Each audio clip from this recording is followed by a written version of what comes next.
Hey, welcome in, folks. It's Babbage and Eater. Looks like we're a little bit on the bright side here. Let's see if we can bring that down a little bit.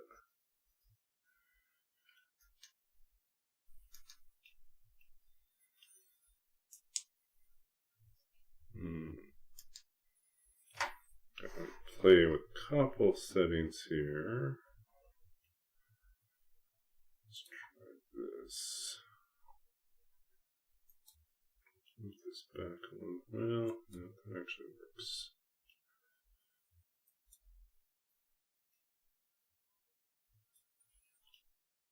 Okay.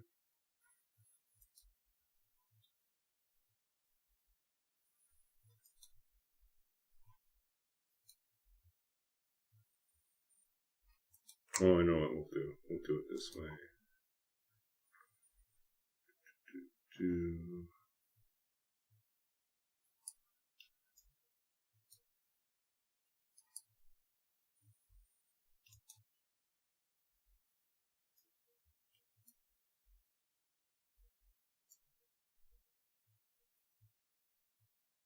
much. That.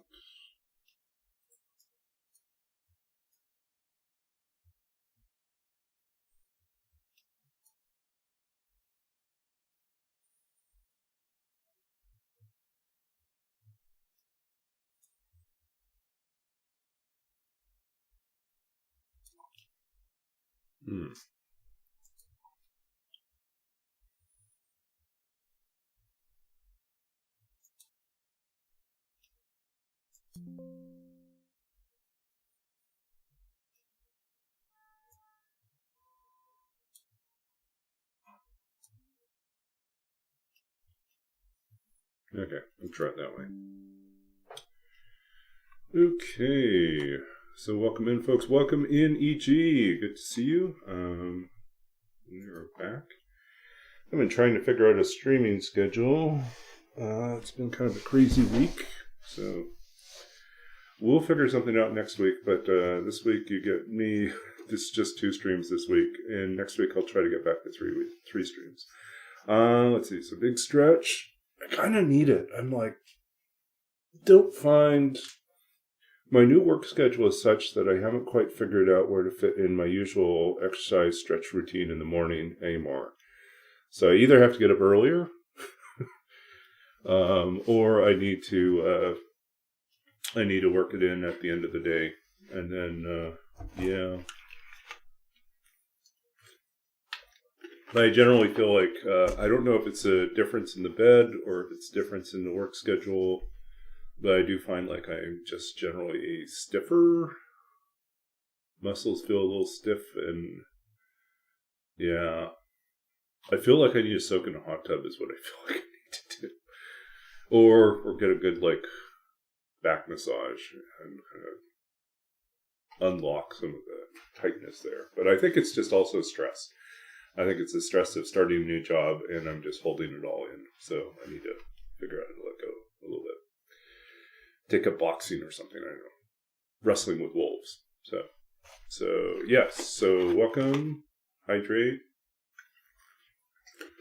And Baba block. We'll get the block.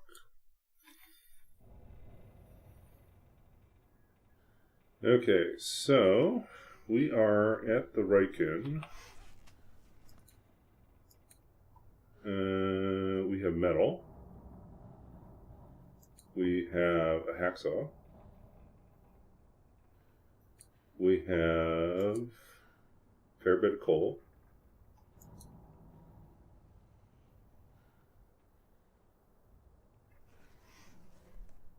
I forgot.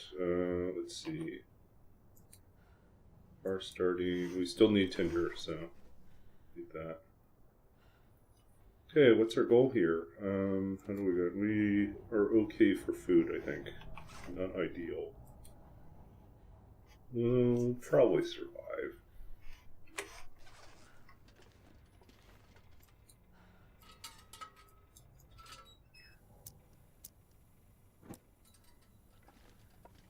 So, quick double check here.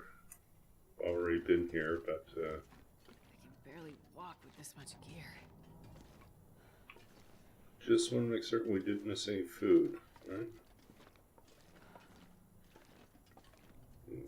Extra metal.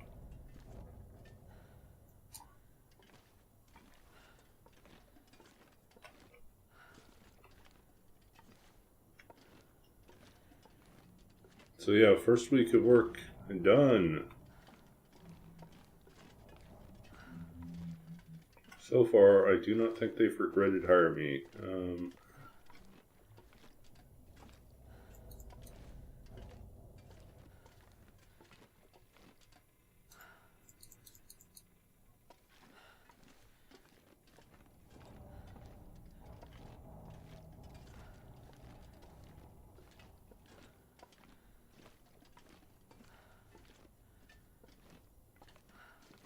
Checked everything already. Okay. Oh, I know what I wanted to check. Have we been to the top?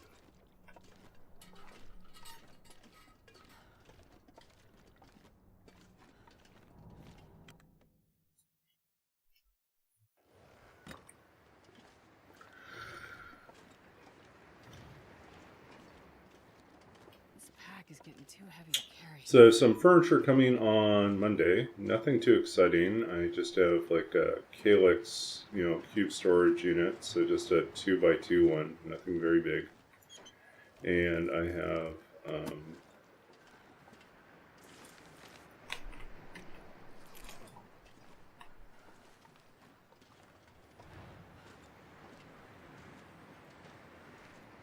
I have a little office cabinet thing, which I had in my last apartment, which is pretty useful.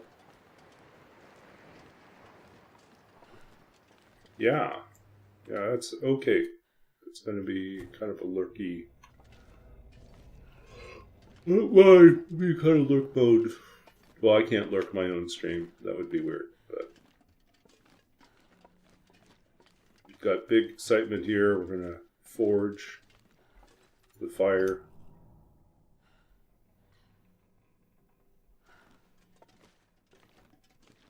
I drank the wrong thing. Oh well.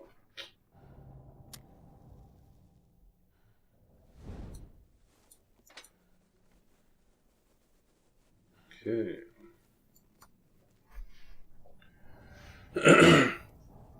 I have first week in, and I still have not figured out what I'm doing for D&D other than my existing ongoing game that I'm playing in, which was Sunday nights, which is now Saturdays. Perfect.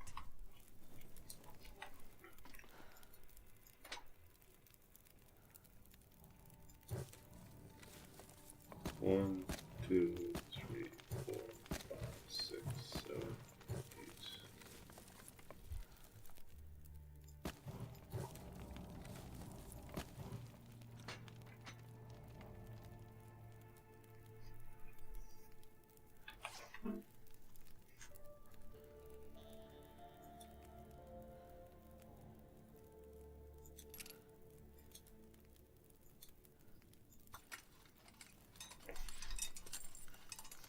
Yeah, so a couple things to build tomorrow night. I don't think they'll be terribly complicated to put together. I remember they were fairly easy last time I built them. I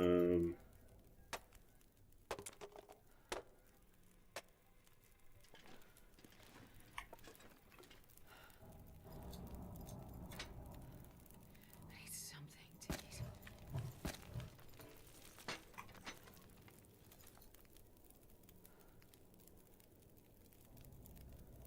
We're going to probably take some damage here too.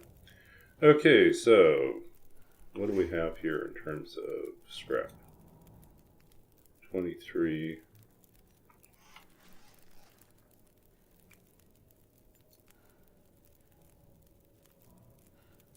Though we don't have any cloth. That's a mistake.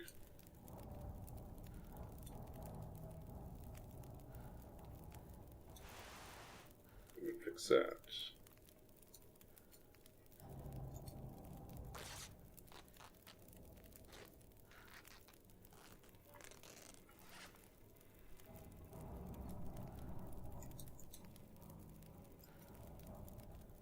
We have one piece of cloth.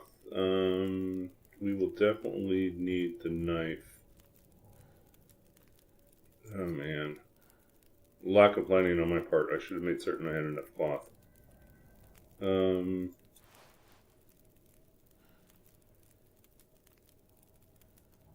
really want to tear up anything.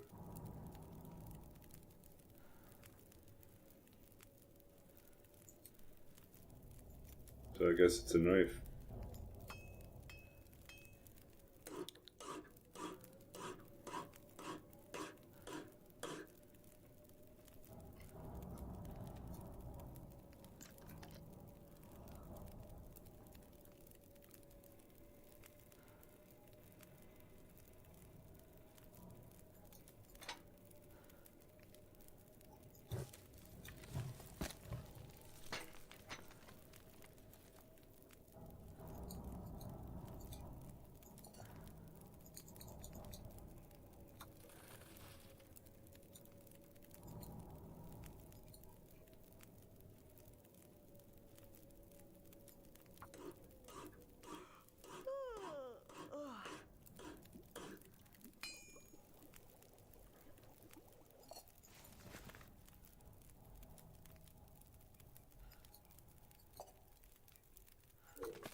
I can barely walk with this much gear.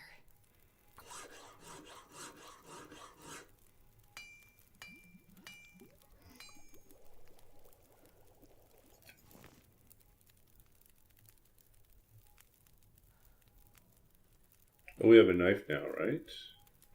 I think I am beginning to see a plan here.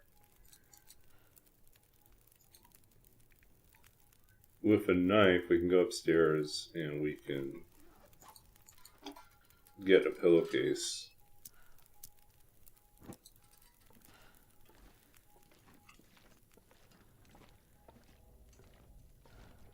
And then we'll have the extra cloth we need. So yeah, so I have a chair that I've ordered, not from IKEA, from someplace else.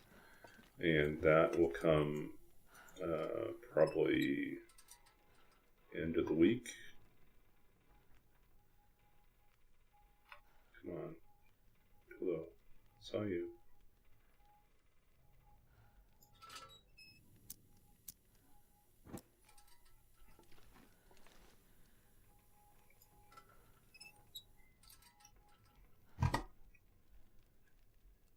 I wish it was the comfy chair, but it's not the comfy chair. It's just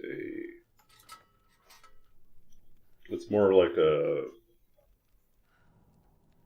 mid-century modern style would be light. How long does it take? 11 minutes.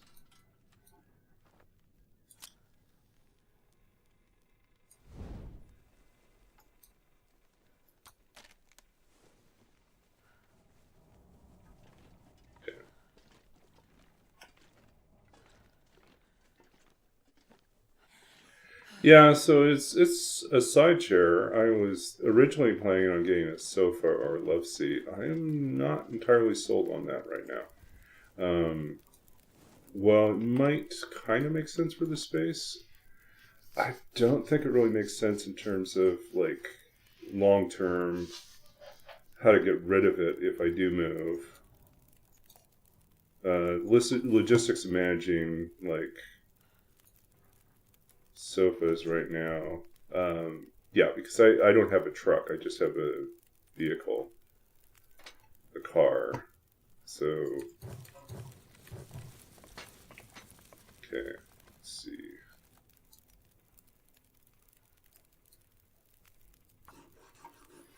But I do think a comfy chair is gold. Yeah, Toronto is not easy to find things. I'm definitely getting that impression. There's a lot of cautionary tales about what to avoid out there when it comes to So a coworker actually recently got stung.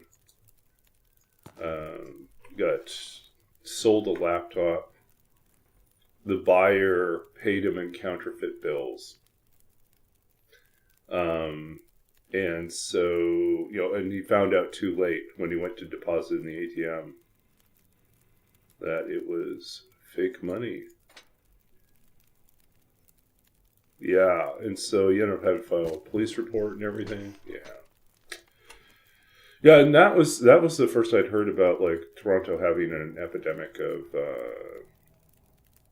counterfeit currency circulating right now. But yeah, apparently it's an issue.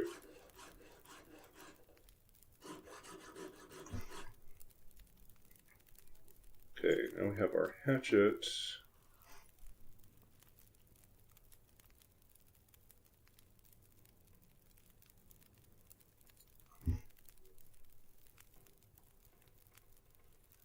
How many hours we got left here?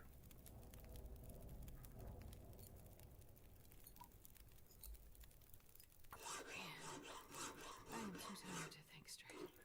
Yeah.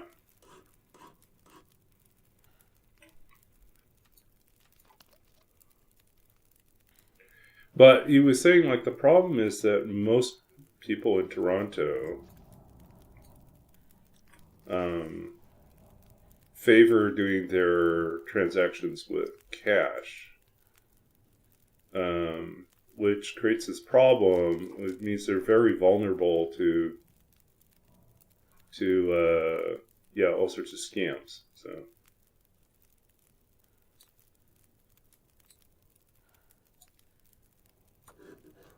I'm gonna need to eat soon.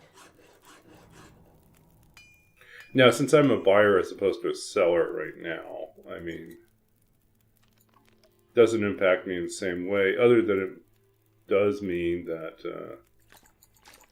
may have to do with really skeptical buyers.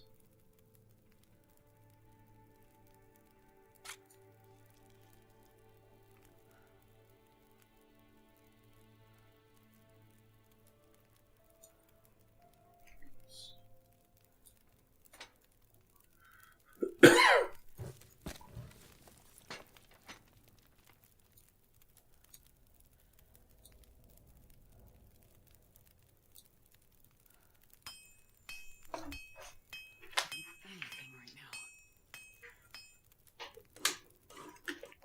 No, my bigger issue with buying a sofa online is delivery. Because I don't really have the means to pick up a sofa. And then someone suggested I look into possibly rental.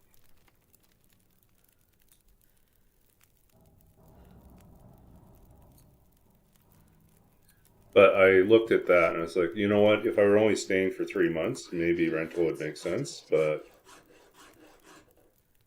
right now it doesn't make sense. So. Okay, so what do we got here? We got 30 arrowheads. That is way too many. But this is what it is.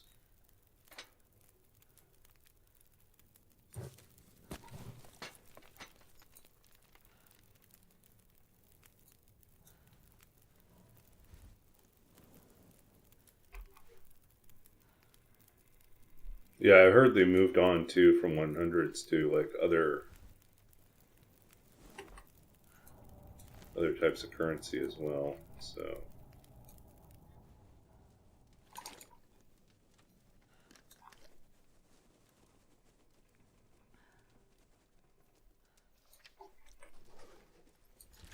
okay, we gotta get out of here.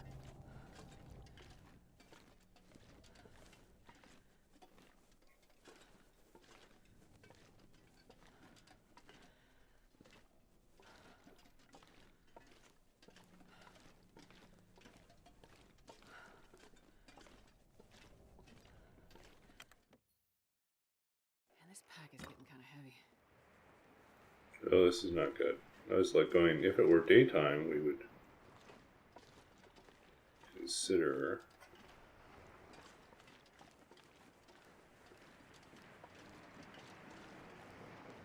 try our luck here?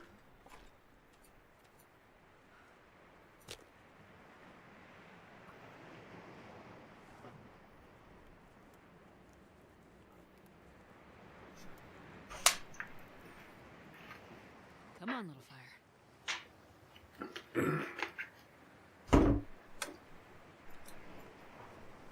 Oh, we're out of tinder now, too. Yay. Well, that's no good. Do I see a bear? And we lost our only flame. High cabin fever risk.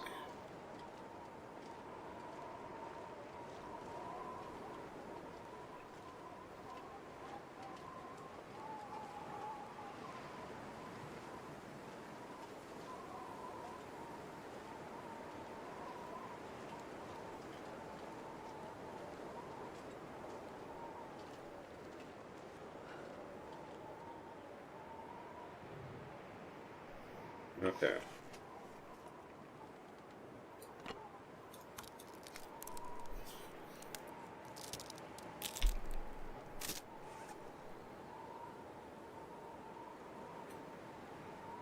Three pieces of coal. Okay.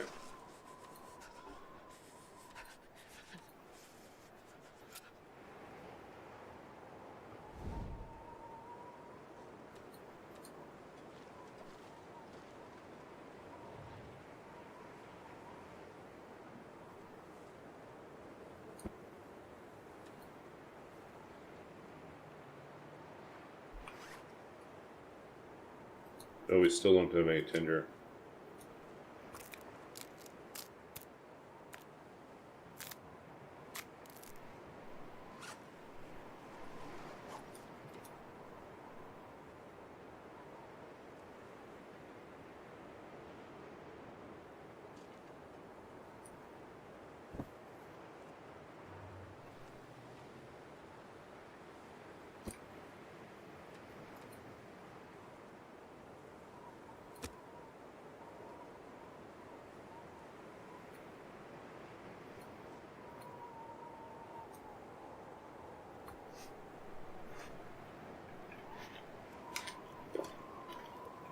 So yeah, I think my goal is Come on. figure out this week what I'm going to do for having a comfy chair, something I can lounge in the living room,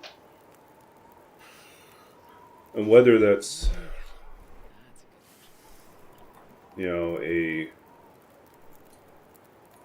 I don't know, just needs to be something comfortable.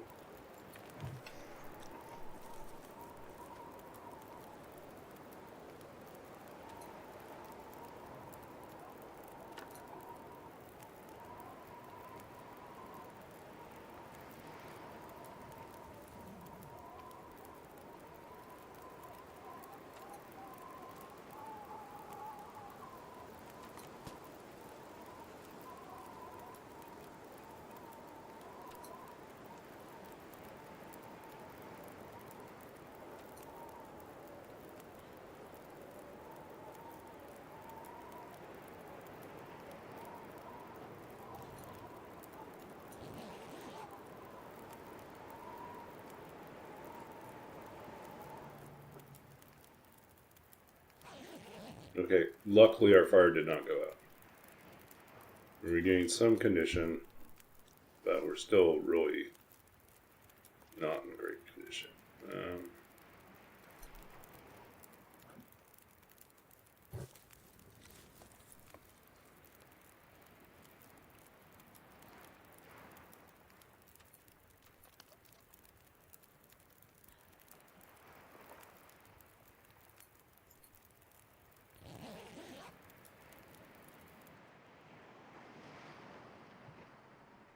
Uh-oh.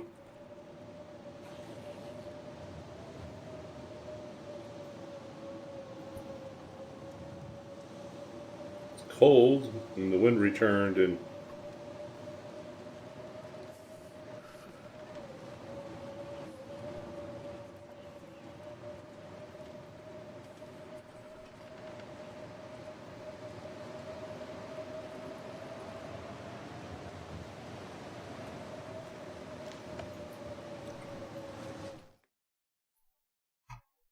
can drop any of this gear.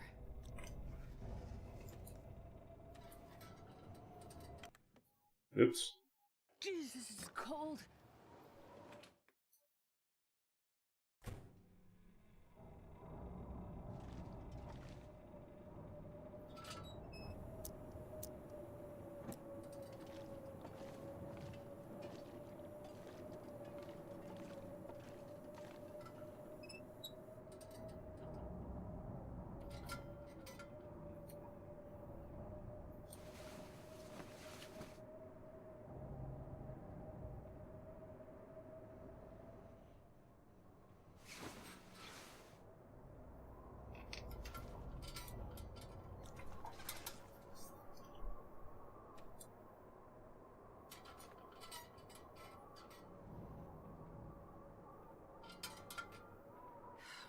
Starving.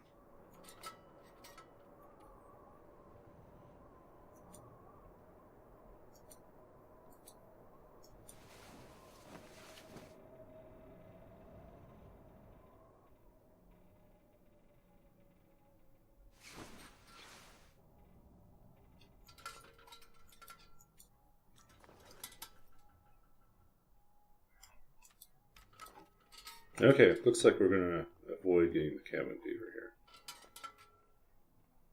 It's probably gonna spike again soon, but...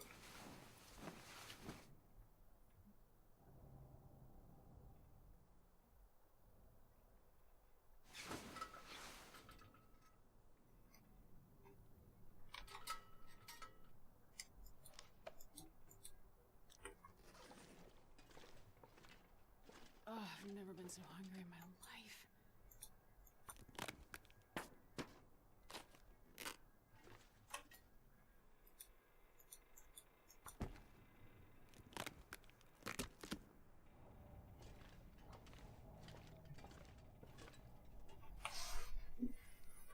Damn it. Okay. So hungry.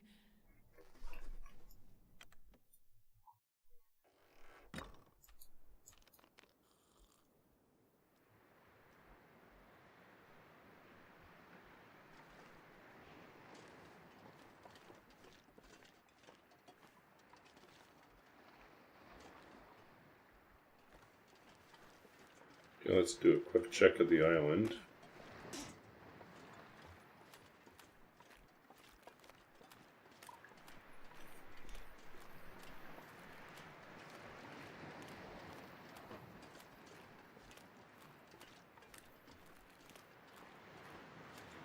Oh no, Roller.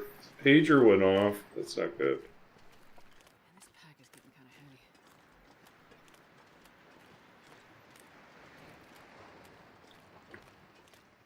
Yeah, I was mentioning to someone that I'd noticed on Facebook Marketplace that there are some people that seem to be selling like 15 or 16 different sofas, pretending that they are just the average Joe trying to get rid of a sofa. But reality is they're basically running a warehouse. They're doing an informal sofa sales company. And it's interesting if you're going to have that much inventory. Maybe if you really want to move it faster, you would also include a delivery service, really, because that seems to be the biggest hassle. But my guess is that this is probably someone who has figured out that they can wait until the end of the month when everyone's desperate to get rid of their couch or their sofa or their love seat, and swoop in and get them for free or for very cheap, and then turn around and flip them. You got enough, large enough place to hold them, then you could get away with just stockpiling sofas and then flipping them.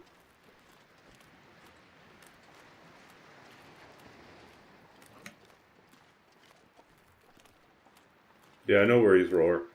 You gotta do what you gotta do to pay the bills, right?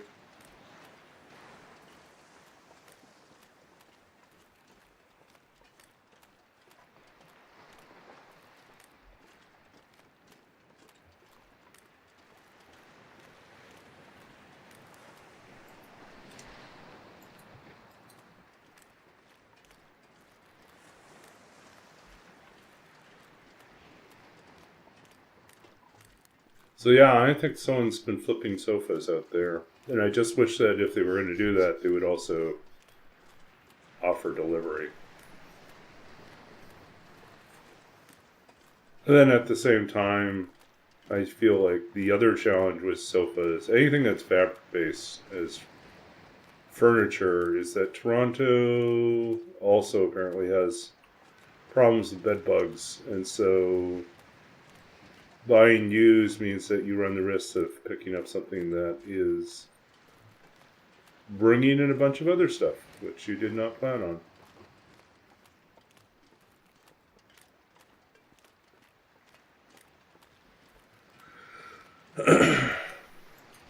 It's starting to come down.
So buying new tends to be safer, but it does lead to the glut of like all these different sofas that no one claims.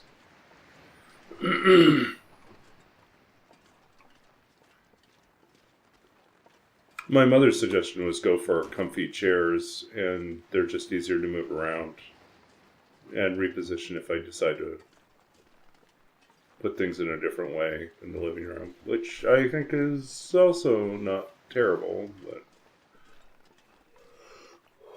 I would love to have enough seating to be able to accommodate myself and maybe 3 guests. But I don't think I'm going to have enough seating in my apartment anyways to host a D&D game. I was thinking about it. It's just not realistic. There's just not enough space to do that.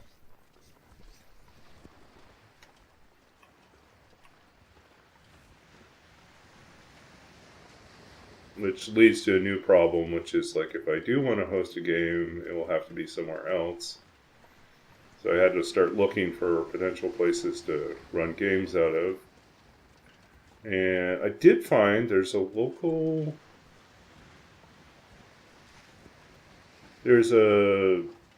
internet cafe, or actually game cafe. How best to describe it? So their primary business, I think, is working with, like, providing high-end machines for people that want to do esports and competitive gaming.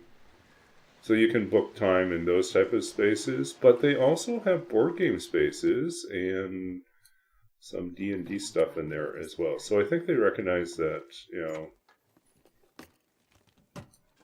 they could also make a little money off of that. But the board game rooms are very cheap to rent. It's $15 per person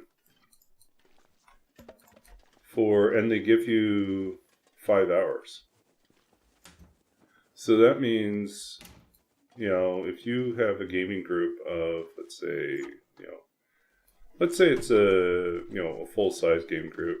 Maybe you got 5 players yourself, 6 players. 6 times 15, that's going to be, 90?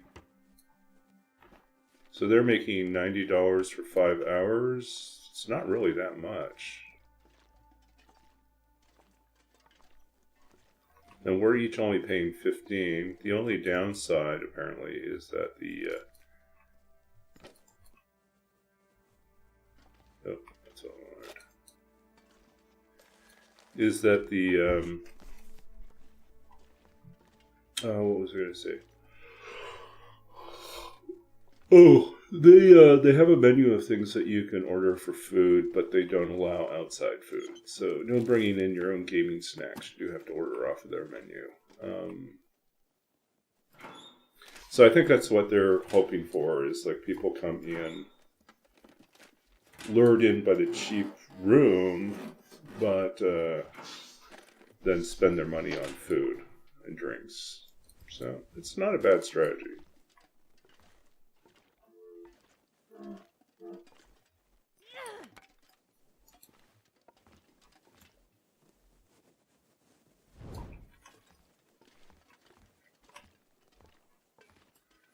But I'll have to figure out Not sure I can carry if this. I even have a group of people who want to play.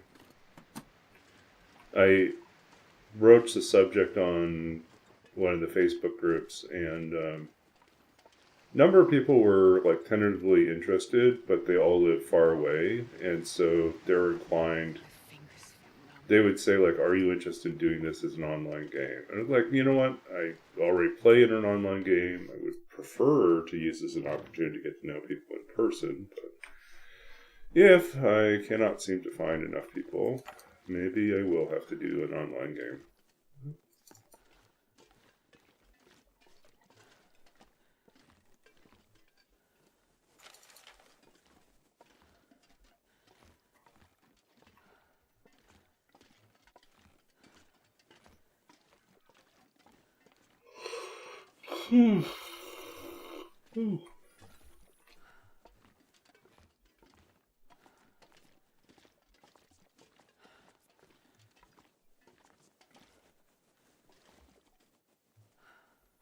Okay, let's make some more torches.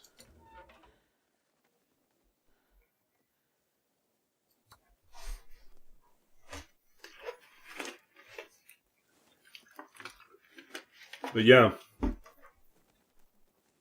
I kind of miss the ability to. This pack is getting too. I mean, I could try to book something at the university. It's just that I feel like there's kind of a.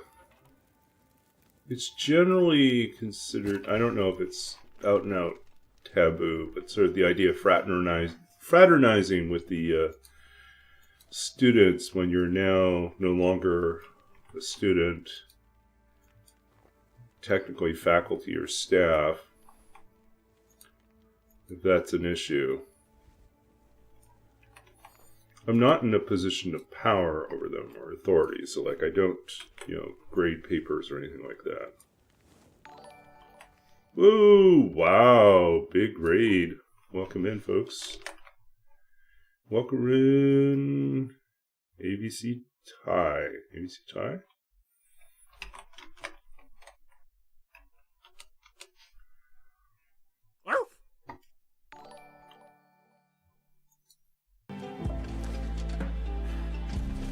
Sir, I just want my arrows. Definitely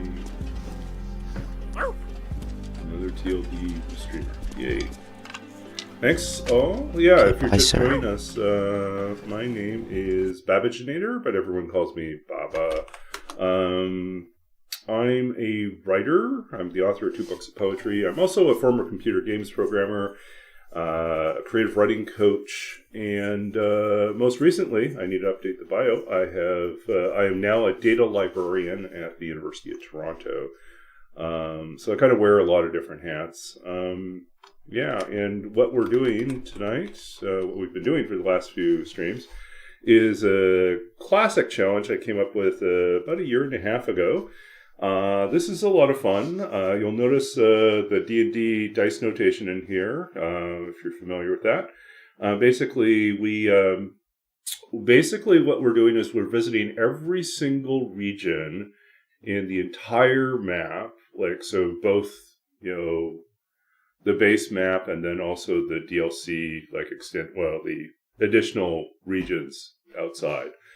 But here's the catch. We played an Interloper, and every time we enter a region, including when we spawn, we roll a die and it tells us how long we're going to be there. We don't know until we arrive. And once we arrive, we roll. It tells us how long we have to be there. We cannot leave early and we cannot leave late. We have to leave by midnight of that day. So right now we are on... It's a good question.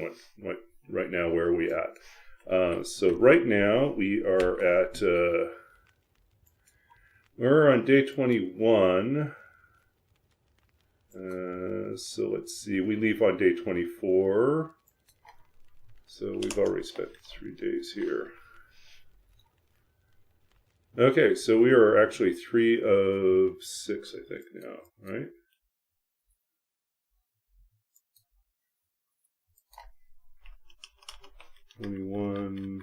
Yeah, so 3 of 6. We're halfway through.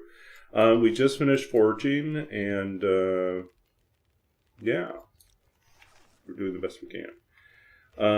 But yeah, so what else can I tell you about that? So the first 50 days, it's 1 to 10 days in each major region, and 1 to 4 days in each transition zone or micro region. And that would be places like Crumbling Highway or Winding River.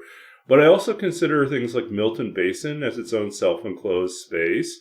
And so that's another like mini region. Or, I'm trying to think of some other ones that are like that. The Climb Down region between Milton and Mystery Lake, I consider a separate, annoying little region. And so, yeah. No. It's not 1 day, 10 hours. It's 1 to 10 days. You roll a 10-sided die. So, like, we actually have, like, so, like, for instance, let me pull this up here. If I were to roll, like, a d10, I actually have, like, the die on the screen. So I have a random roller here. So I can roll a die, But after 50 days, everything gets crazy, because after 50 days, our major regions go 1 to 20 days, and our transition zones move up a die. So they go from a 4-sided die to a 6-sided die, 1 to 6 days. At 100 days, the transition zones become 1 to 8. At 150 days, become 1 to 10. And they don't go higher than 1 to 10. But you could spend potentially 10 days in, like, Winding River, if you roll really badly. 10 days in Winding River. There's not enough resources to live. And this is every time you enter that region. So not just the first time, but if you have to return through that region, you would roll again, and you would find out how many days you have to stay. So if you roll really high, it can be very bad. If you roll very low, it means that you've got 24 hours to get in and out of that region. And if it's like something huge, like you're trying to cross the entirety of Forsaken Airfield in 24 hours, that can be a real pain. The other problem is that the clock starts from when you spawn. So if you spawn late in the day, when it's almost night, that means that every time you have to leave the region, your window to leave is just from when the time turns over. So like when I go here, and this number for day survive has incremented to like when I have to go. So when this turns 24, I have to be out by midnight.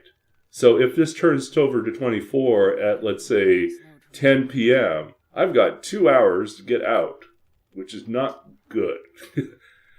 So in that case, you would have to plan to be close to the exit early on. Also, if there's an aurora or a blizzard, you don't get to choose that. You gotta go anyway. So I've completed this challenge once. It took me over 30 tries, and I finished it once, visiting every region.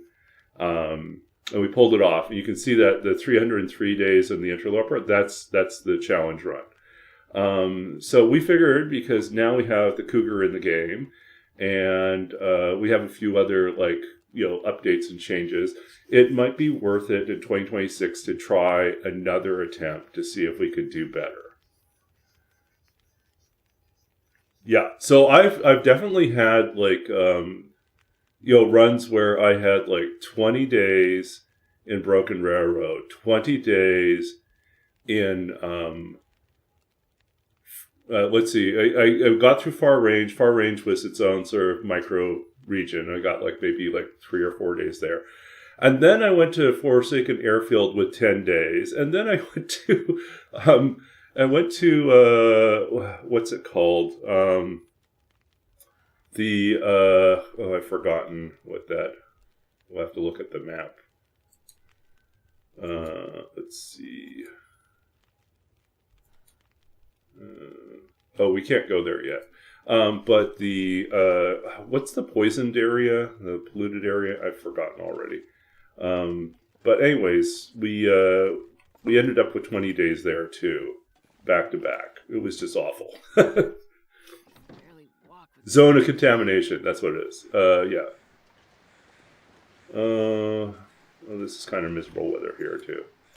We are on the cusp of getting cabin fever because we had to deal with we're at 69. We're coming down, but it's going to spike up again because we spent like a big block of time in the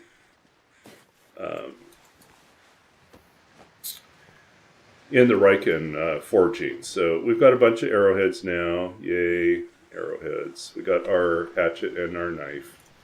We're all set. Let's see here. Come on. Yeah, no worries. Get yourself some post... Sundered Pass didn't exist last time we did this? Did it? Maybe Sundered Pass is new. I thought we went through Sundered Pass. hope nobody needs this anymore.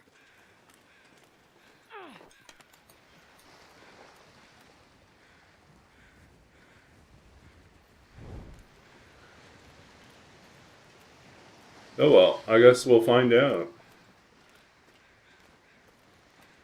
I'm pretty certain we did Sundered Pass.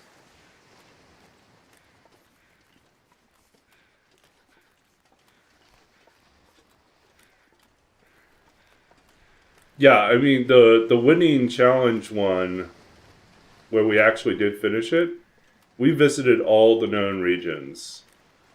And I think there had been an update by that point. So yeah, we've gotten all the new regions too. So I don't think there's any region we have not visited.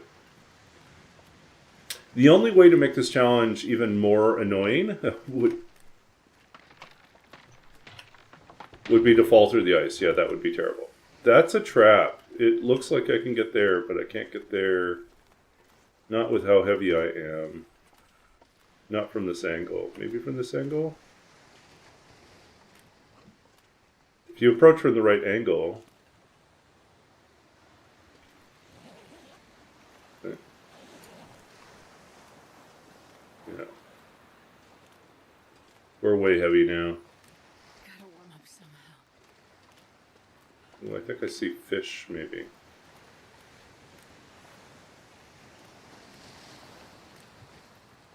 No, it's just more cloth.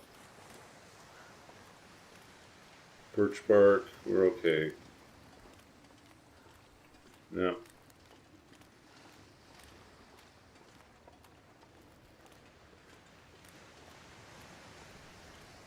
Oh, let's see what we got here. Fish.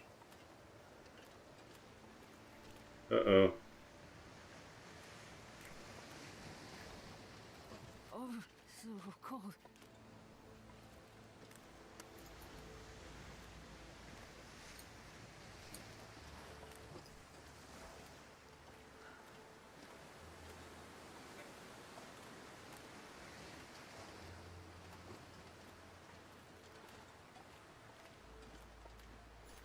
Am I excited for Long Dark 2? I'm curious. I don't know I'm excited, but I am definitely curious to see how it plays. I will admit I am a big sucker for, like, the super isolating solo aspect of this game. It's not just because I'm a hermit. I joke about that, but actually many years ago, I ran a blog. You know, I had my own blog, and I called myself the Hermit Poet. And, yeah, I know, it's a little cringe, but but I very much was the Hermit Poet. So, yeah, there's that. So, recluse, Solo adventure. That's me.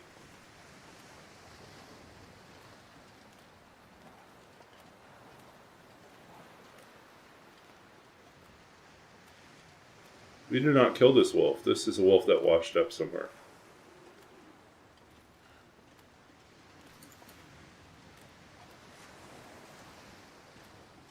Oh, what do we got? We got a sapling over here. Or is it just a stick? It's just a stick.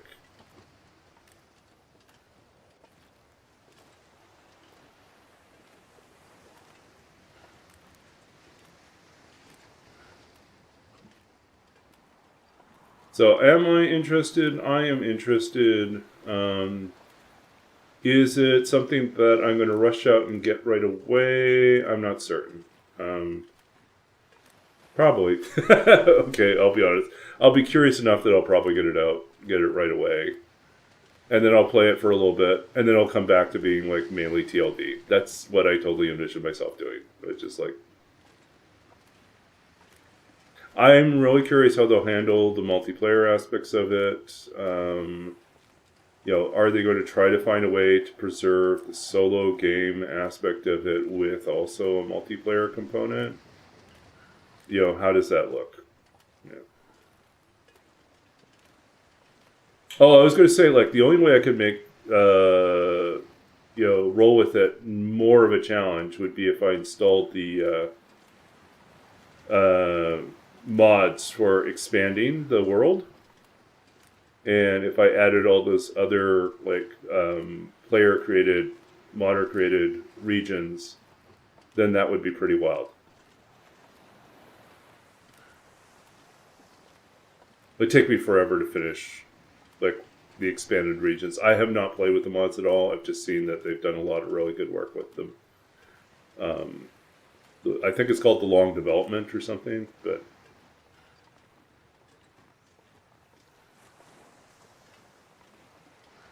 shelter from the wind here.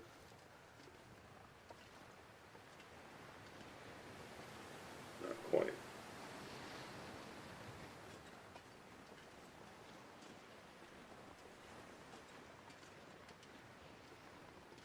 Oh, LD was doing that. Kind of cool. Yeah, I've heard. I've seen some of the clips of it. It looks really, really cool. I kind of want to do it. That's not good. We're struggling to go over, like, little things. This is so annoying. Wow. Are you this fragile, Astrid? Are you really?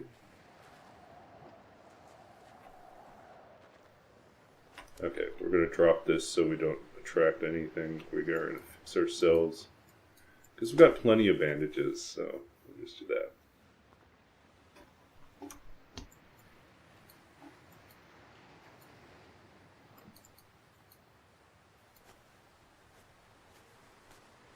Yeah.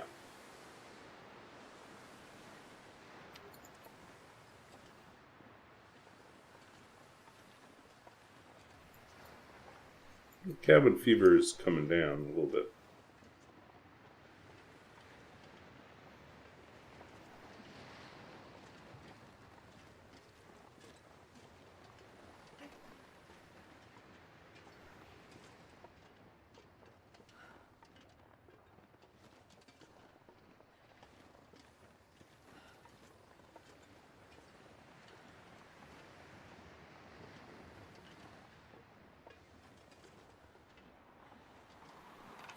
But I am excited for the final episode for this story mode. I'm hoping that they do decide to let us have access to some of the regions. I understand that some of the regions are so specific to the story that probably would make no sense to be released to us in the open sandbox. But I do hope that they choose to make at least some version of the region, of some of the bigger regions available. That would be cool. It's either that or we just like totally go all in on the the user created content. Use that.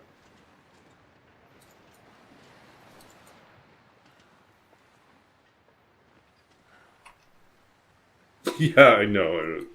Totally, that's really likely. This is just in the middle of this wind tunnel, isn't it? Okay.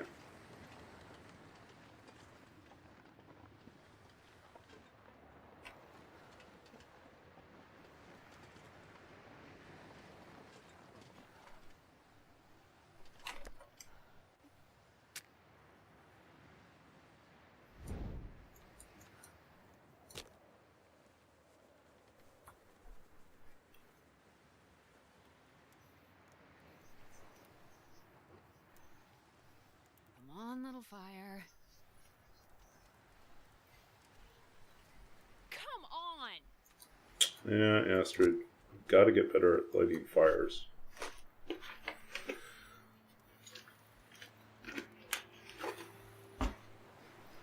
So, what else can I tell you guys? Yeah, those of you who are new, I'm currently based in Toronto. I just moved here from Vancouver, BC. So I used to be out on the West Coast, and I drove cross country because I'm crazy for this job. And let's see here.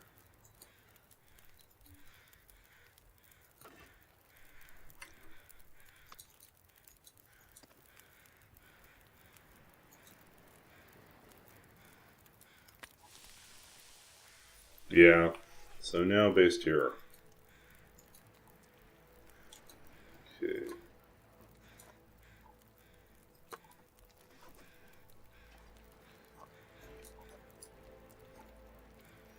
Oh, guys, be nice.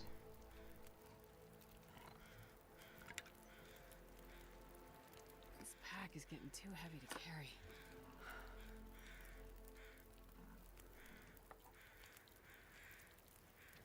Okay, it looks like we are warm. How warm are we? Feels like 7. Okay.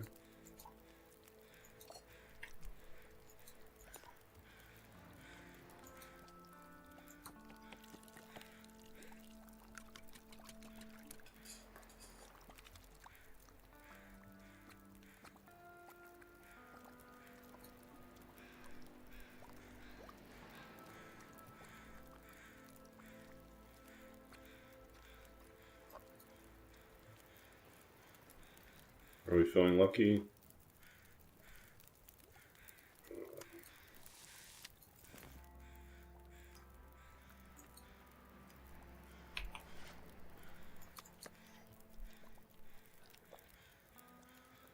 Okay, we're just trying to...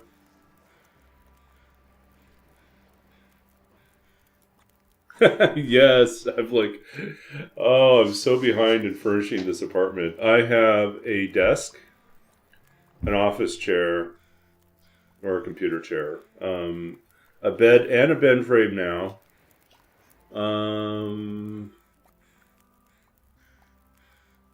a lamp, a partially constructed lamp, because I forgot to buy the bulbs that go with the lamp when I was in IKEA, so I'm getting those this week, and then I'll finish building that lamp. I did order a Calyx 2x2 like cube storage thing for a bookcase, and it's called an Alex. It's an office cabinet thing. It's basically like a 2-shelf thing with a door on it. But I had one in my previous apartment back in Vancouver, and it was super convenient to just kind of throw office supplies into it, and then you basically hide all your clutter behind the door. So I'm looking forward to being able to do that. And that will probably solve most of my bedroom/office needs. But then the living room is still kind of a nightmare because it's just really empty and a really weird shape. You don't understand how weird it is. Because it's a corner unit, it's all angles. It's weird, almost like a triangle. So it's It's very confusing as to like what do I put in here to make this work. It's very pretty, like lots of. Let's see if I can.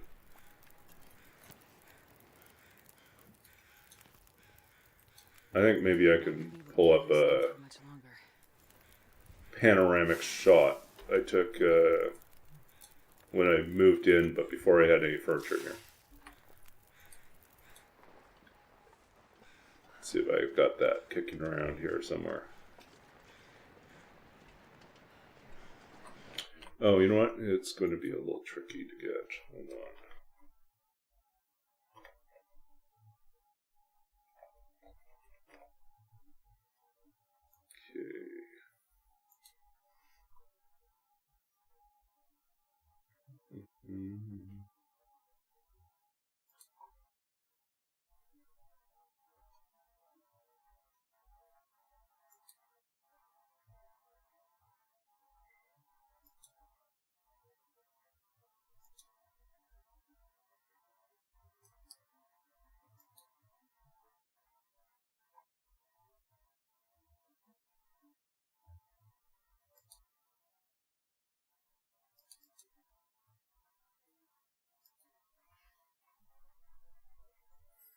Okay.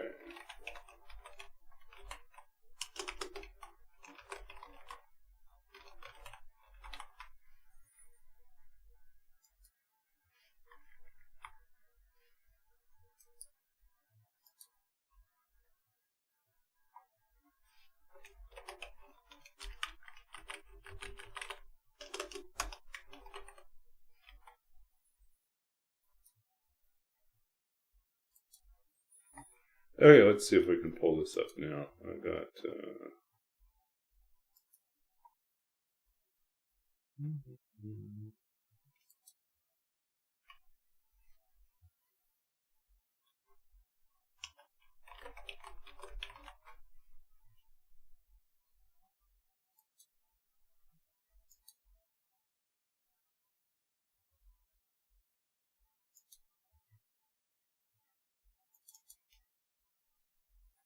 I think I'll show you the daytime view.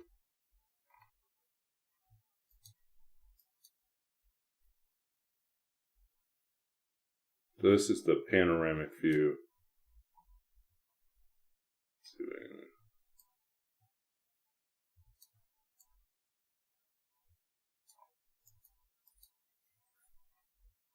So yeah, so it's the panoramic view of the out my window, or out the windows. That's me kind of like scrolling through the living room. It's hard to see it exactly, but there's basically, yeah, I really don't have a good shot of the actual layout. The layout of the room is more like a triangle. It's so weird. It's like, it's not even a triangle. It's like a squash quadrangle. I don't know. It just, it's a weird shape. And yeah. But the views are great. I mean, it's a beautiful, beautiful view of the city in the downtown. But it's also a little awkward to figure out the furnishing for it. And partly it's because like the diagram for it like shows that you could stick in, like they have this example layout for what they did with the furnishing in sort of the blueprint or the layout, the floor plan. But when you actually think about it, there's no way you could if you got a 3-seat sofa in the position that they're suggesting, it would take up a lot more room than they have on the floor plan. So nothing's really to scale in their floor plan. It's not realistic to put the sofa where they suggest it. It looks aesthetically pleasing on the paper. In reality, it doesn't actually work that way. So yeah, I'm just trying to figure out like what's if I were to stick a TV stand in there and then some sort of seating, what would make the most sense? And could I have something comfortable to sit in? Or maybe have like something that I maybe have enough seating to accommodate like 2 or 3 friends, right? I just don't see it. It's not a large enough space that I could entertain a lot of people in. So I'm not throwing a big party there. And if we want to do a party, the building has a party room that it can be rented out, which would be much more, conducive for doing that. But it's kind of cool. I was really surprised that I got it. Like I knew how competitive the apartment market is right now. I don't know. Toronto's kind of weird. It's like there's simultaneously it's competitive, but there's also like a glut of things on the market. So there's just a lot of people moving into the city. So it's just like there's a lot of turnover. I guess at the end of the day, it's to say most people don't get their first choice when they're trying to get an apartment. And I was very fortunate to get my first choice. I looked at some other ones. My leasing agent, and I had a really great leasing agent that helped me on this. I looked at some other ones, and they were all like not bad, but they all had some issue that made them feel like less than ideal. Like either, oh, this is a great layout and a great, apartment, and there's no view of anything because all you're facing is other buildings, and immediately next door, right out your window, they're finishing construction on a condo building. So you will spend the next 6 months listening to them do construction work. I was like, great. that's kind of sucky. I was like, this is a good apartment and a bad situation. So I was like, no. But like the rooms were nice and it was very spacious. And it was like, oh, no. I was like, because what you want is you want to be able to come home, right? And relax. That's the goal. Home is like a sanctuary, right? Home is where you're going to be able to rest after a long day of work. You don't want to come home and then listen to like a racket. And especially if you have the opportunity, as it turns out that I will, to occasionally have work from home days, then you really don't want to work from home and have it be stressful. Come on, little fire.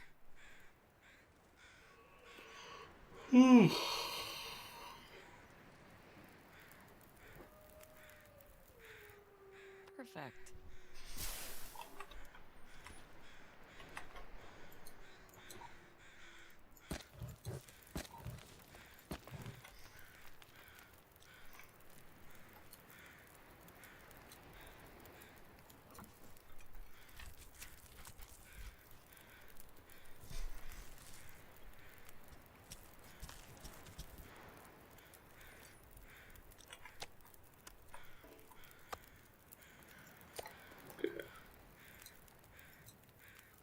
Yeah, we don't probably need all these. And I don't think we have enough.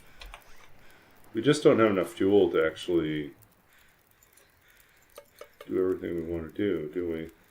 No, I guess we could throw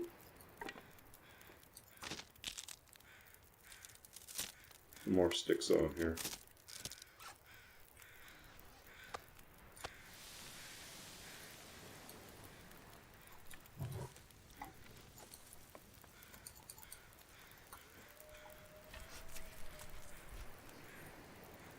So yeah, so this past week was my first full week of work. Walk with this much gear. And really, like, I moved into this unit. So today's Sunday. I moved into the unit Friday. Technically, I had stuff moved in Thursday afternoon, but I didn't move myself in, like, to stay overnight until the Friday because I had one more night on the Airbnb and my bed was still expanding. I had, like, ordered a mattress in a box and it was still taking time, so I figured, well, I'll let it, like, fully expand before I try to use it as a bed.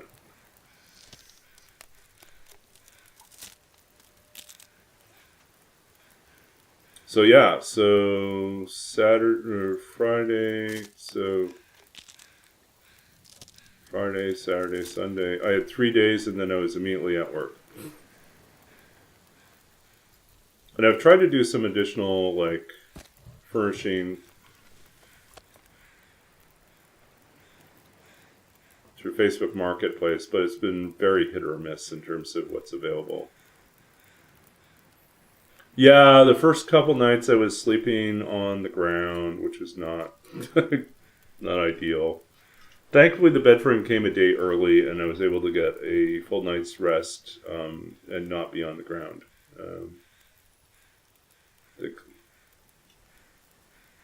It came on Sunday, so yeah, so I was able to sleep Sunday night on a regular above the ground situation, which was much better.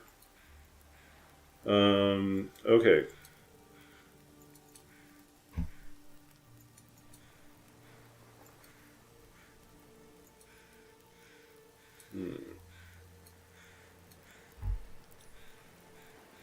I think we're going to have to come back here to get the rest of this.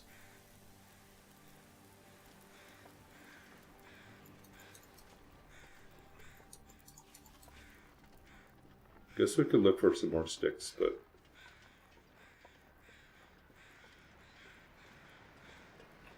I feel like the wind is about to change. 57, we're still pretty bad.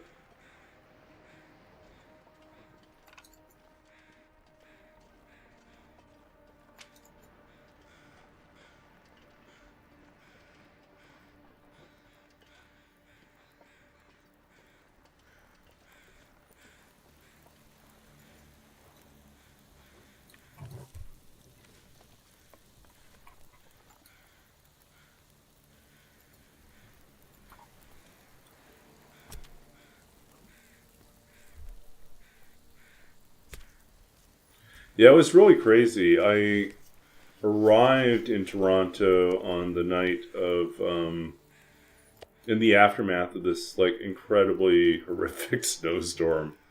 And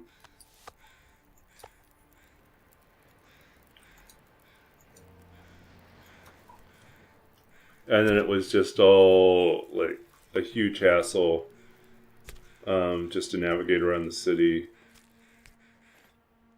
And the Airbnb that I had,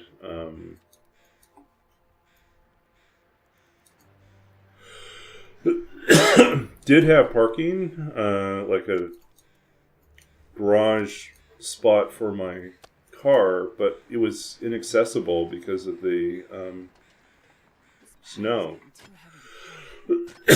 So it took a couple days before they were able to dig everything out. So I had to park like in a local parking lot instead, like underground parking. I had to pay for a daily rate. Yeah.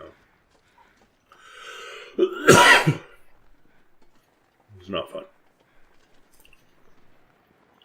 Is it still snowy? It's cold. With wind chill, it's been dropping down to minus 30. Sounds familiar, right?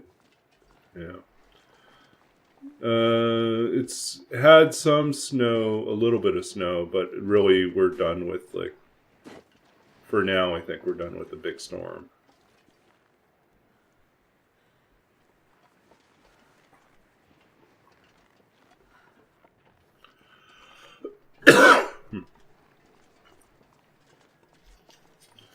But yeah, the city's got all the snow removal equipment out, all these trucks and not backhoes. What are they? I always forget what they're called. It's like the small bulldozer. I can't remember what they're called.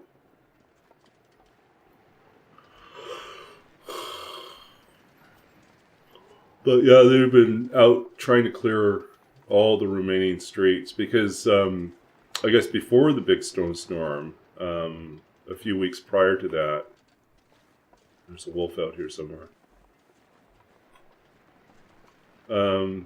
For the big snowstorm, there had been another snowstorm about 3 weeks earlier. And so, the city had just plowed everything to the side, and then suddenly it snowed, another huge, massive dump, and then suddenly it was, just mountains of snow everywhere that they hadn't removed yet. So now they're out there trying to remove everything.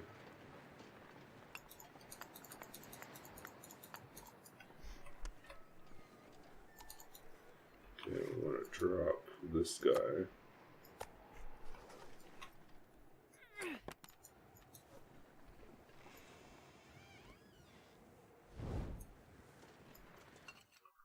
What are we doing for time? Okay, probably got another half an hour in this.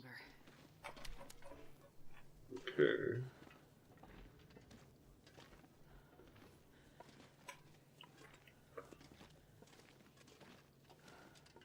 Oh, there's our sapling. One maple sapling, but we don't have any guts yet, so we're going to be a ways off from being ready. How are we doing time-wise? 21. So, 3 more days until we get out of here. 3 days means we'll probably have ourselves... No, we won't have a bow. But... Yeah, one of the problems on this particular run is that it took us forever to find a hacksaw. And without the hacksaw, we couldn't get... We got a few saplings down early just because we had found them beachcombing. So then that left us really with no guts because we had... Oh no, we're in Interloper. So if we get a bow, we're going to finish crafting it in Crumbling Highway. Which is fine because I treat the tunnel between... The connector between Desolation Point and Crumbling Highway, I consider that mine part of Crumbling Highway. That way I have access to a workbench in Crumbling Highway. I don't really need, like, an extra mine full of coal and a workbench in Desolation Point. So I just say, okay, once I enter that mine or that connector, I'm now technically in Crumbling Highway. So I can sleep there if I'm in Crumbling Highway, but I can't use it if I'm in Desolation Point.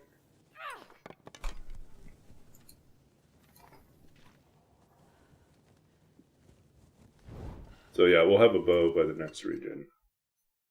I can barely walk with this much gear. That's the hope, at least.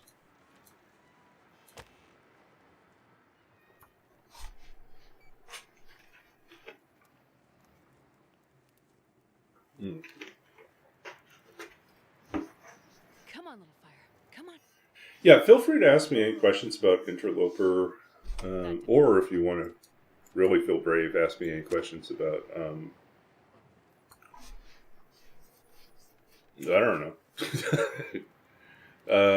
I did my PhD in creative writing and literature, and I wrote my dissertation on 19th century artificial intelligence. And so I wrote a lot about, like, the different ways in which Victorians had changed their mind about what a machine was and how a machine became a person in their imagination.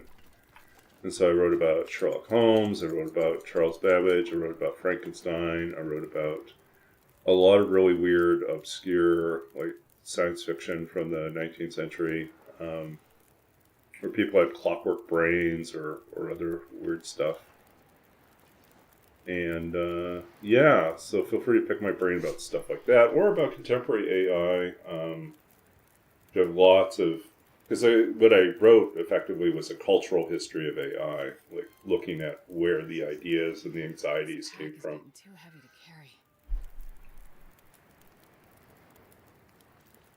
carry. And then you can ask me about poetry and fiction. You can ask me...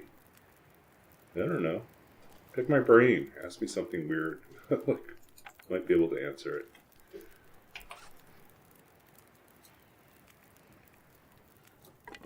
Crappy torches. TLD. You can always ask me about TLD. I have,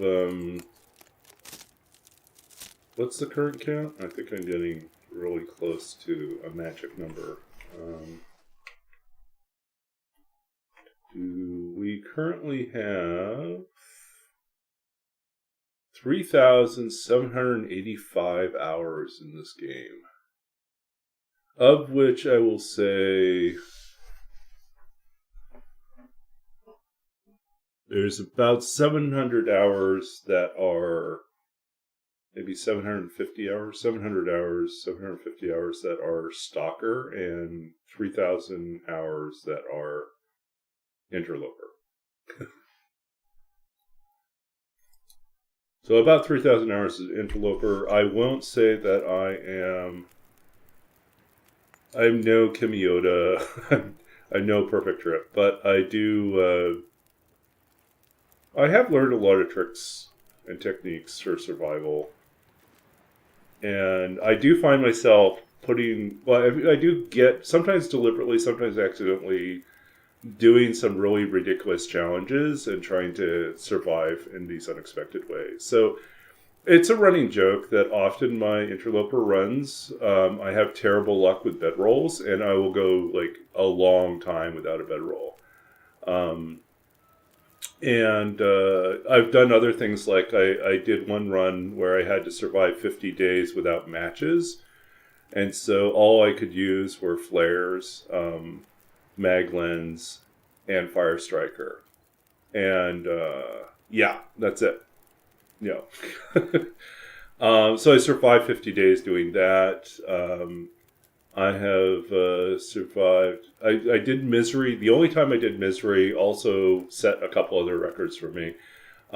Misery, I did. My first attempt at Misery was 41 days, but it was also 41 days without a bedroll and 41 days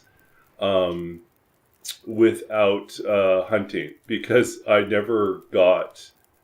I died while forging, or I died while crafting the bow. Sorry, that's. I was already pretty sick and almost dead, but yeah, I died while crafting the bow. So I never actually hunted a single thing in that run. So it wasn't bad for 40. For like, that was a ridiculous run. It was really, really bad, but also very funny, like how it all worked out. So there is a running joke about like how I almost deliberately go without a bed for like extended periods of time. I have all these strategies for crossing regions without having a bedroll.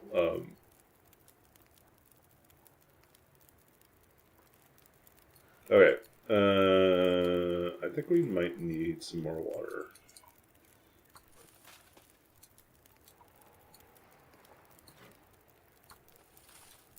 Let's just throw in some more coal.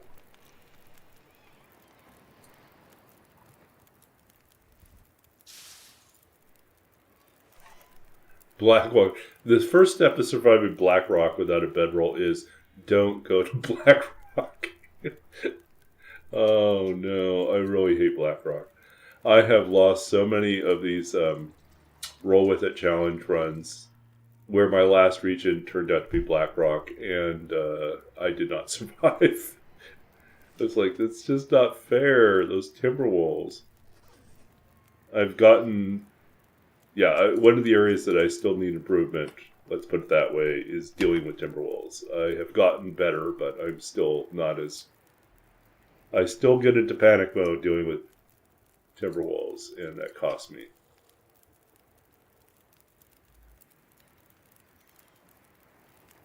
So yeah, how to survive Blackrock without a bedroll. The main thing you have to do is you have to identify places that do have... so a couple things. One, you need to know the places that do have interior beds that you could use. Or worst case, someplace that has an exterior bed. I don't know Blackrock as well as I should, but I do know that the prison, you probably your first bet would be try to get to the prison. Hopefully you have some way to deal with wolves and get to the prison as quickly as possible, because there's definitely beds that you could sleep in there. But that being said, there are some beds outside that you can get to. They just happen to be uncomfortably close to where like Timberwolves tend to prowl. So that's a real issue.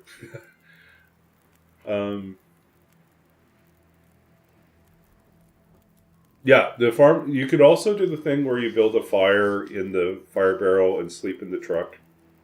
There's a radio tower. Yeah, there's a radio tower. If you tend to have to dump a bunch of stuff to get up there.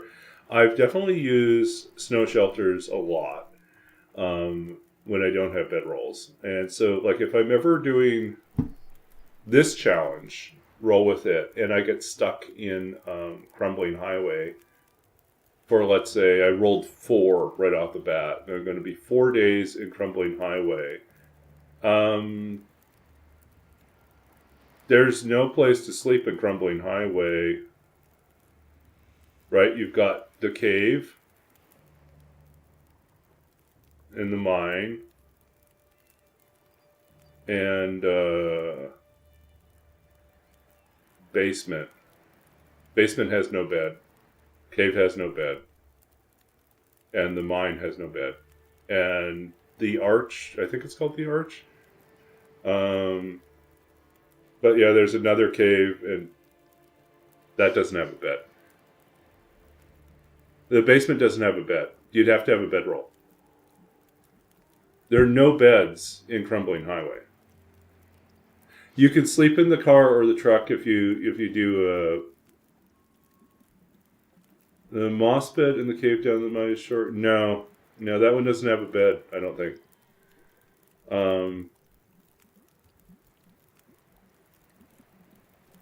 I mean, we could check on it, but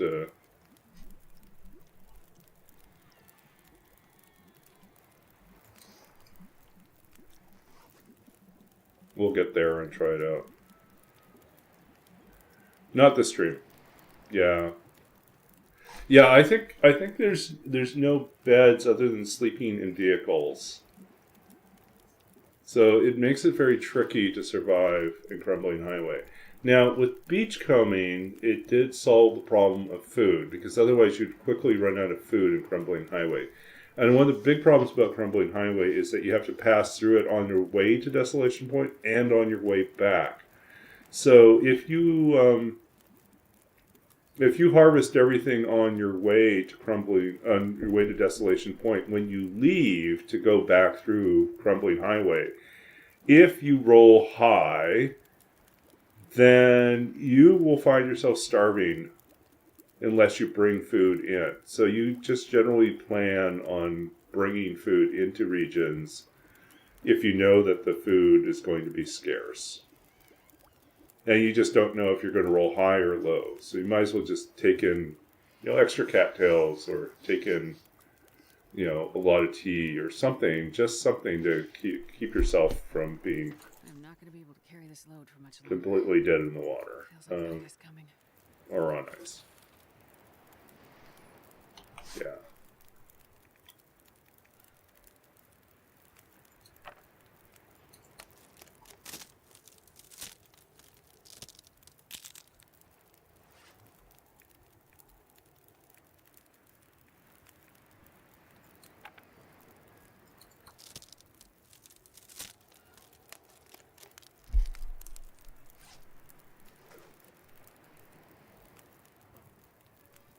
Yeah, no worries. I'm also kind of going from memory on this one. I just don't recall seeing a bed anywhere helpful.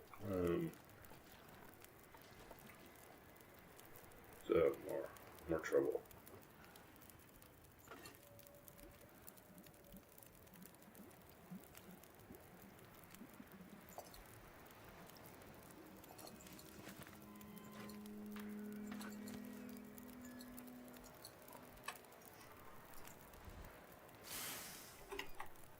See how we're doing.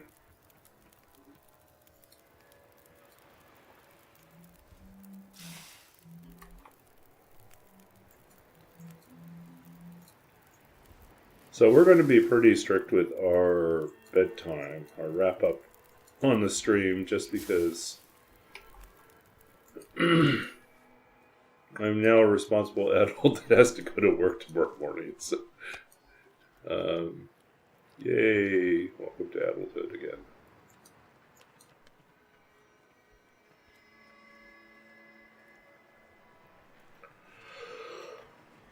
You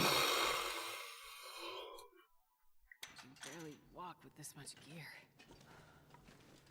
Okay. Oh, we didn't go up there to grab more. Grab the hide. but we do have the guts. So I guess we can wait on the hide. Not urgent.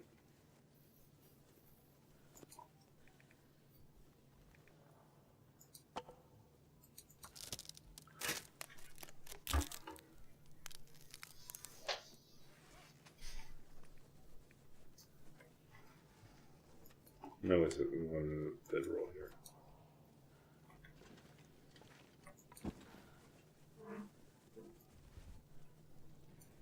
Okay. Cavernous is pretty far down now.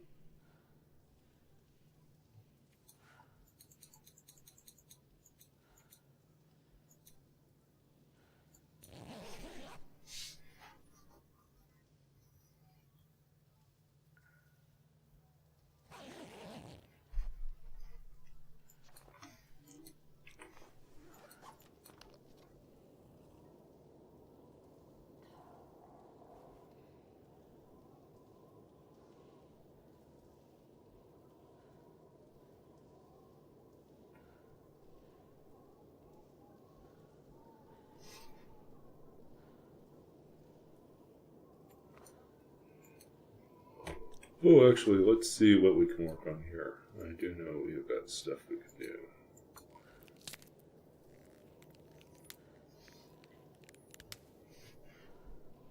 I had big plans to do some cooking this weekend, and then I didn't. Well, I did a little cooking tonight, but it wasn't the thing I'd planned on cooking. I was going to make like a... One of my favorite things to make is a sweet potato curry.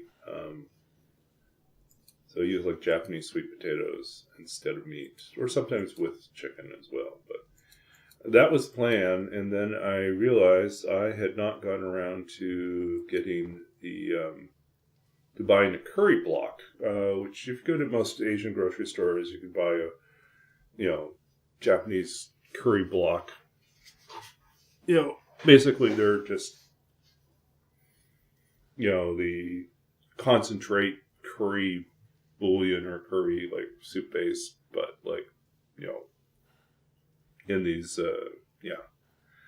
it just makes it easier to make the curry. It's like it's going to have the right consistency and general flavor, and even though I do like to make my own curry mixes and do the initial like seasoning, I then make the sauce separately and add it in, and I'll use the curry block to do that. So it was like I was looking through my pantry, it's like a cupboard. Looking through my cupboard and realized, oh, I forgot to pick that up when I was at the Asian grocery store. So I cannot make the curry that I was going to make. I was a little bit sad by that. So instead, I made like a pasta thing. And it was okay, but I also wished I had bought a few more ingredients for that too, because it was, would have been nicer with a little bit more variety of ingredients. There was chicken in there was pasta sauce, and 3 different cheeses, lots of garlic and some onions. But I didn't have everything I wanted to have in there. I could have had some nice, I don't know, just some other things thrown in there. Would have been nicer.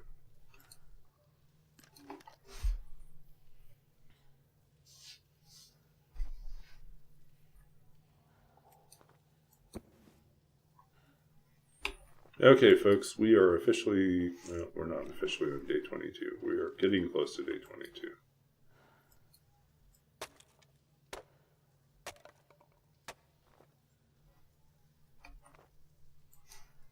Nope, not yet.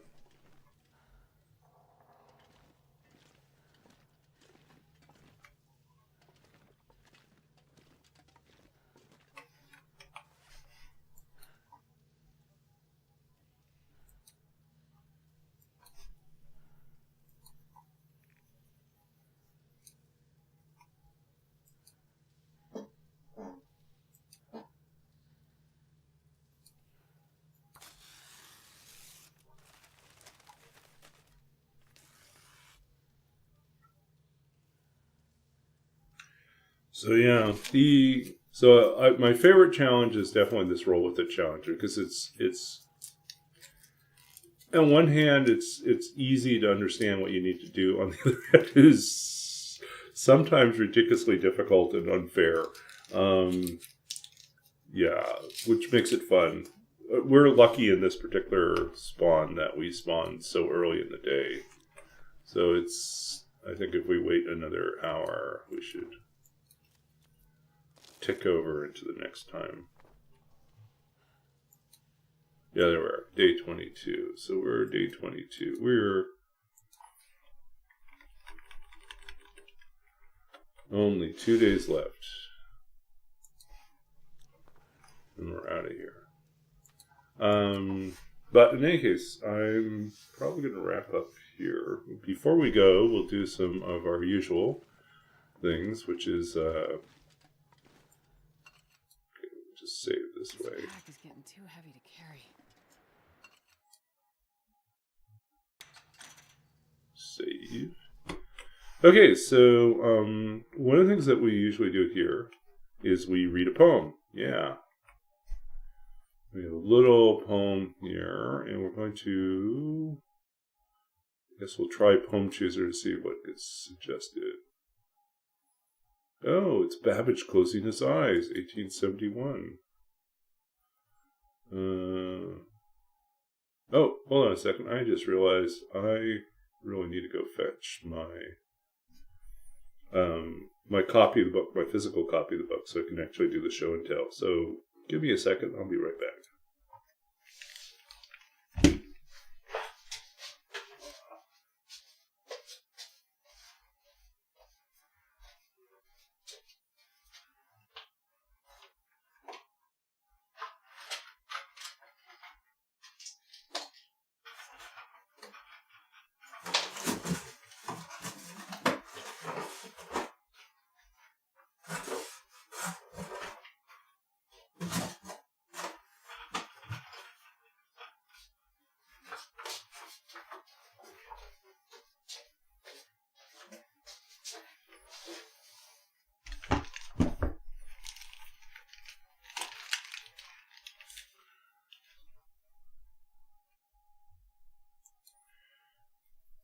Okay, we're back.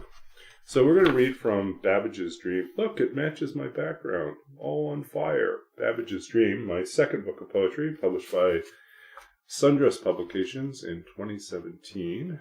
And we're going to read a poem called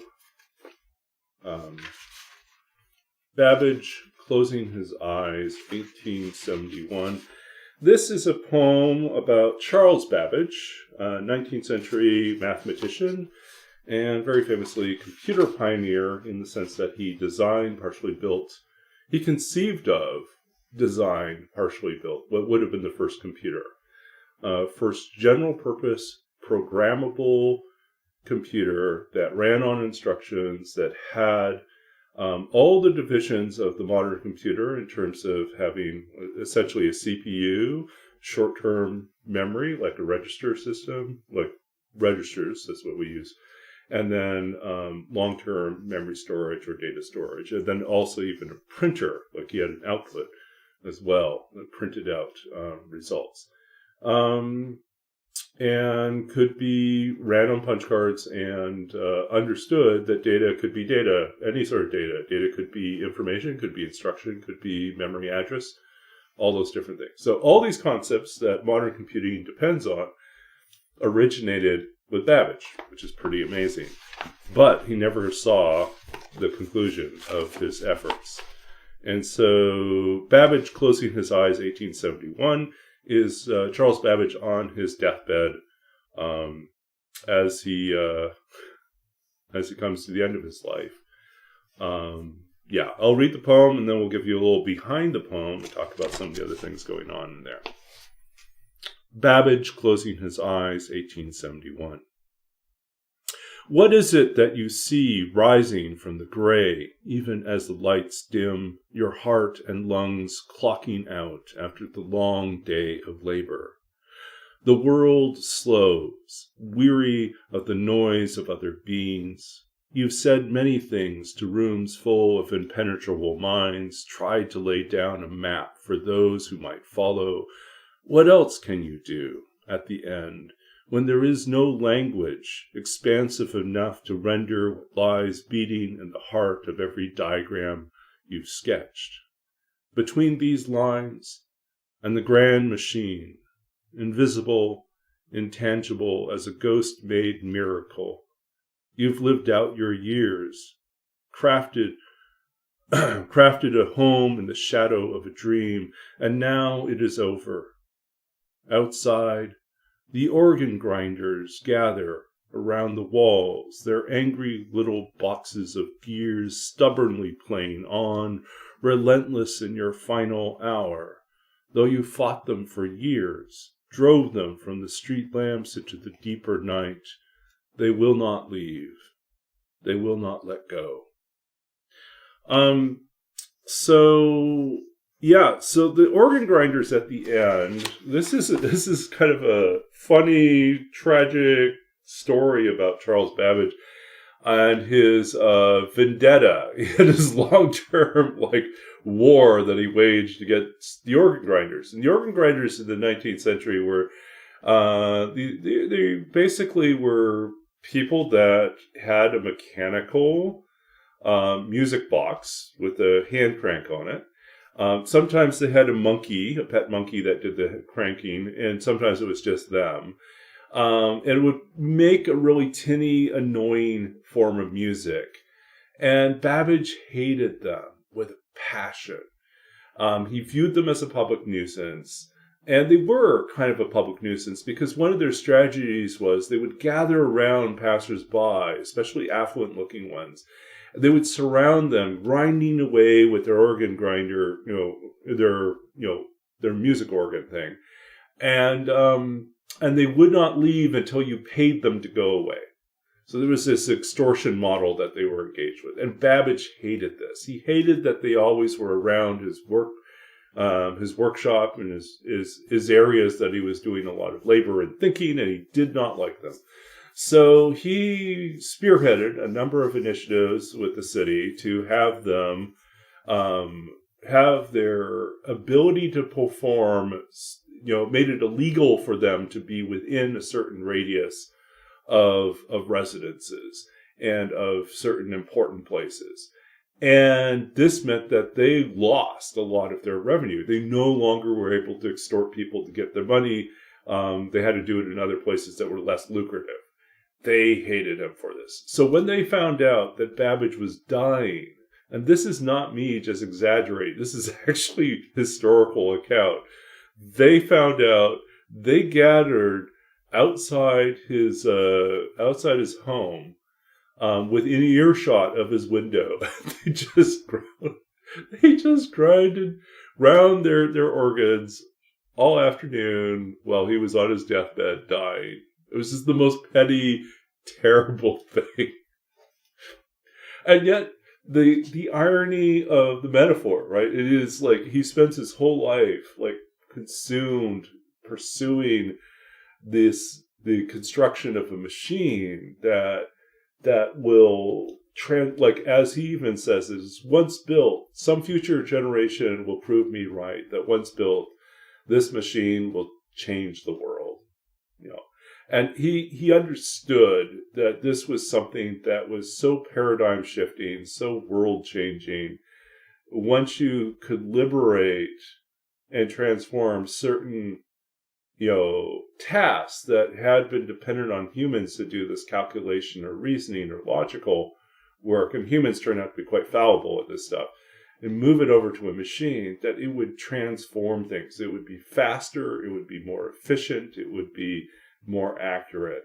And so he understood that this would change everything. And then working with him was Ada Lovelace, who is generally regarded as the first programmer, because she's the one that wrote. Babbage had asked her to do a translation. She was multilingual. She spoke Italian as well, and asked her to do a translation of an Italian mathematician's review of his analytical engine, which would have been the first computer. and Ada Lovelace's notes on that. So she did the translation, and she said, "I'm going to append my own notes," and her own notes were like 5 times as long as the original commentary that the other guy had written. So she like had a much grander view than even the mathematician doing the review had done. And she's the one that kind of speculated about how a machine like this could perform not just mathematical and scientific calculations, but could one day be used to create art and music, which was something that Babbage hadn't even thought about. And so there was like this grand vision for what it could be. And then the contrast of like this very petty form of machines that are there to simply imitate and poorly human creativity, and do so in a form of extortion, which this is 19th century, but oh boy, does it sound like, the nature of our whole discussion around generative AI today. Yeah. So anyways, I do find that tremendously, I don't know. It's curious. It's funny. It's tragic. It's all these things. It's very human.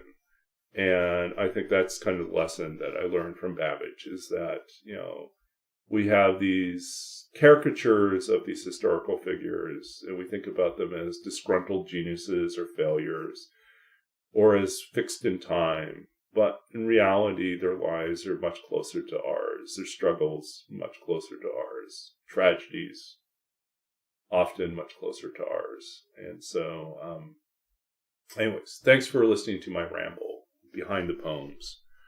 And yeah, if you enjoyed that, feel free to check out, learn more about Babbage's Dream over here.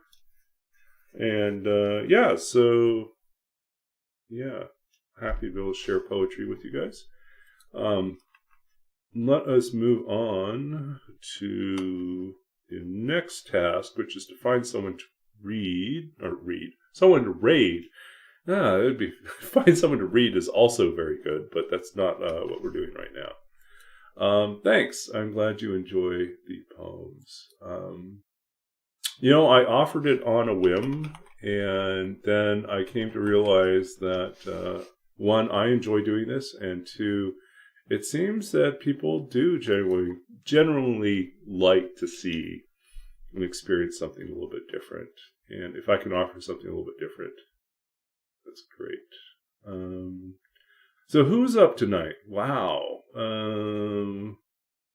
lot of people I don't know. See if they're doing anything interesting.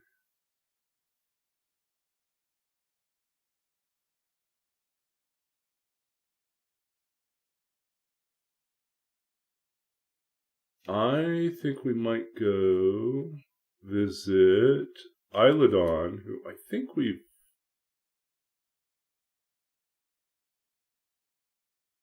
visited before. Yeah, a while ago. So let's go raid Isladon. And we'll bring our happy little crew over there. Please feel free to join us. If not, I understand. You've got other stuff to do, or maybe you want to go join someone else's stream. That's fine too. But we try to support our friends and our community, both big streamers and new streamers, and everyone in between. So if you're playing this game, I want to support you in some way, and hopefully be able to catch you here again. So feel free to come back and check me out. My schedule is still a little bit up in the air as I get used to my new work schedule. And also, I hold out hope for finding myself an in-person D&D game, which I have not found so far. But it's early days yet. I will figure this out. Okay, so we're going to head over there in a second. Thank you all. We will see you on the other side. Bye.